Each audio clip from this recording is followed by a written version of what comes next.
আপনারা সবসময় আমাকে জিজ্ঞেস করতেন যে অ্যাক্ট্রেস হিসেবে আমাকে কবে আপনারা স্ক্রিনে দেখতে পারবেন। আর আমিও আসলে চিন্তা করতাম যে হ্যাঁ, আমি আসলে কবে অ্যাক্ট্রেস হিসেবে আপনাদেরকে একটা ভালো কাজ উপহার দিতে পারবো।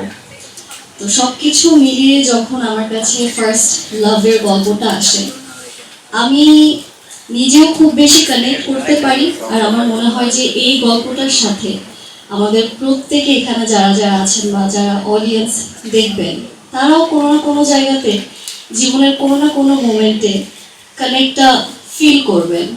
আর নামটা যেহেতু ফার্স্ট লাভ, আমি এমন কোনো একটা কাজ দিয়ে নিজেকে বা নিজের কাজ দেখাতে চাচ্ছিলাম যেটা আসলে সবার মনে গেঁথে যায়। আর আমার মনে হয় আমাদের প্রত্যেকেরই প্রথম ভালোবাসাটা আসলে মনে গেঁথেই থাকে, কখনো ভোলা যায় না। তো সবকিছু মিলে আমি এই কাজটা আসলে এটার জন্যই নিয়ে আমার মনে হয়েছে যে এই কাজটা আসলে মানুষের মনে থাকবে, আমাকে মানুষ মনে রাখবে। অ্যান্ড নীলাকে বা নীলা কি কি ডেলিভারি দিতে পারে অ্যাক্ট্রেস হিসেবে, নীলা কিরকম নতুনভাবে মানুষ আমাকে চিনবে। আমাদের আসলে অনেক হার্ডওয়ার্ক গিয়েছে। অ্যান্ড আমরা আসলে সবসময় এটাই বিশ্বাস করি যারা আমরা এন্টারটেনমেন্ট বা মিডিয়া ইন্ডাস্ট্রিতে আছি, যে আমাদের অডিয়েন্স আসলে ভালো দেখাটা ডিজার্ভ করে। They need to see good and qualityful content.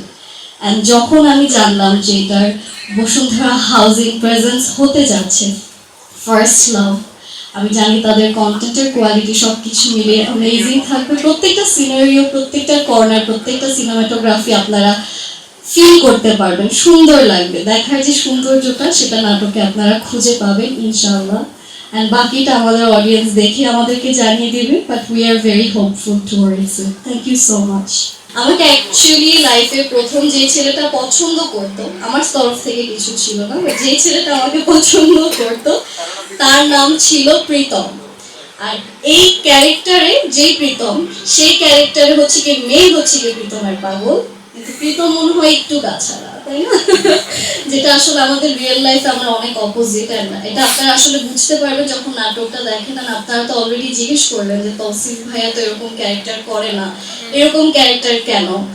তো আমি বলবো যে এরকম ক্যারেক্টার আসলে এখনকার সময় তো আমরা এইসব জিনিসই বেশি দেখি। তো সবকিছু যাতে রিলেটেবল থাকে, অডিয়েন্স কানেক্ট করতে পারে, সবকিছু চিন্তা ভাবনা করে আমরা এটা শেষ করেছি। অ্যান্ড অবশ্যই আমাদের যে ডিরেক্টর রাখি ভাইয়া, আমাদের দুজনের জন্যই খুবই আমরা একসাথে, এটা আমাদের প্রথম কাজ, বাট উই আর হোপফুল যে মানুষ যদি পছন্দ করে আপনারা আমাকে অবশ্যই আবার তাদের সাথে কাজে দেখতে পারবেন। Thank you.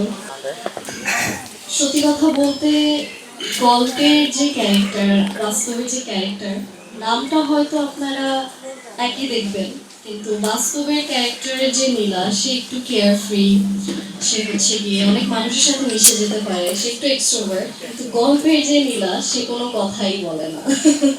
তো এই জায়গাটা থেকে নিজেকে হচ্ছে গিয়ে আরেকটা ক্যারেক্টারকে বিশ্বাস করে ডেলিভারি দেওয়া, বা কিভাবে একটা ক্যারেক্টারকে বিশ্বাস করতে হবে, ওই ক্যারেক্টারের হয়ে কথাগুলো বলতে হবে স্ক্রিনে, ওইখান থেকে আমি অ্যাকচুয়ালি সব থেকে বড় থ্যাঙ্কস জানাতে চাই তৌসিফ ভাইয়াকে। বিকজ ভাইয়া সবসময় খুব সুন্দর করে গাইড করে একটা ক্যারেক্টারকে বিশ্বাস করে কিভাবে ডেলিভারি দিতে হবে, ওই জিনিসগুলো আমাকে বুঝিয়ে দিয়ে এটা আমার জন্য একটু ইজি করে দিয়েছে।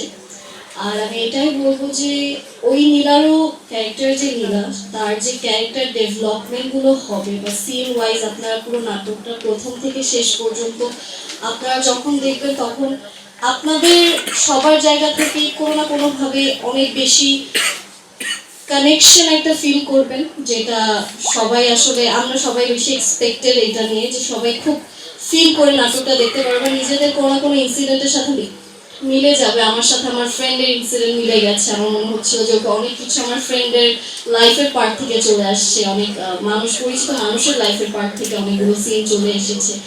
তো এই জায়গা থেকে আমি বলবো যে হ্যাঁ, আমাদের এক্সপেকটেশনস অনেক বেশি আছে। আর আমার জন্য আসলে খুব বেশি কষ্ট যে হয়েছে সেটা বলবো না, বিকজ আমার টিমটা খুবই সাপোর্টিভ অ্যান্ড ভালো ছিল। অ্যান্ড আমি আসলে খুশি যে আমি অনেক দেরিতে একটা কাজ সিলেক্ট করেছি, কিন্তু আমার I got the best team to work with.